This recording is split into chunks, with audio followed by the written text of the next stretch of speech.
Nagpahayag ng pagkadismaya si Akbayan Party List Representative Percy Sendanya kung wala raw sanang political dynasties ay hindi sana nagkaroon ng komisyon at drama sa Senado. Ayon kay Sendanya, sa kanyang talumpati sa plenaryo ng Kamara, ang nangyari ay may hahalintulad sa isang primetime bida kung saan ang mga panauhin o mga pangunahing tauhan ay mga pamilya na nagkakampihan para naman sa kapangyarihan. Binigyang diin ng mambabatas na ang mga insidente o pangyayari ay may halong drama, pagtataksil at aksyon na malinaw manong nagpapakita ng impluensya ng political dynasties sa pamahalaan. Idinagdag pa niya na ang mga pamilya ng mga politika o ng politika ang nagsisilbing pangunahing karakter doon sa mga eksenang nagdudulot ng kaguluhan sa loob mismo ng Senado. Ang kanyang pahayag ay kaugnay pa rin ng insidente ng putukan sa Senado na nauwi pa sa iyakan kahapon at nagdulot din ng takot at pangamba sa ilang miyembro ng kapulungan pati na sa mga empleyado nito.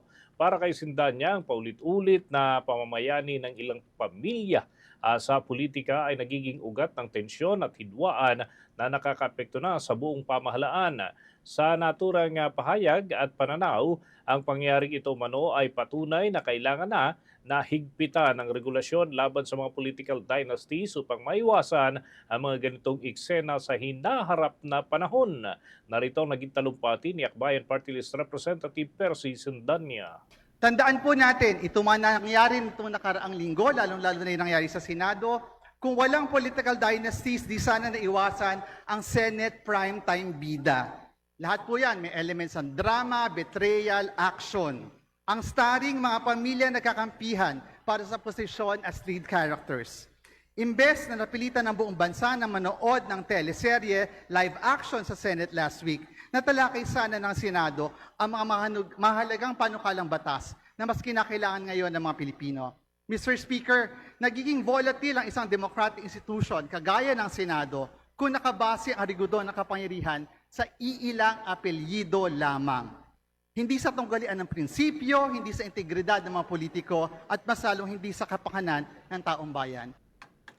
Si Akbayan Party List Representative Percy Sendanya, hanggang sa mga panahong ito ay hindi pa rin naipapasa bilang ganap na batas ang anti-political dynasty sa ating bansa.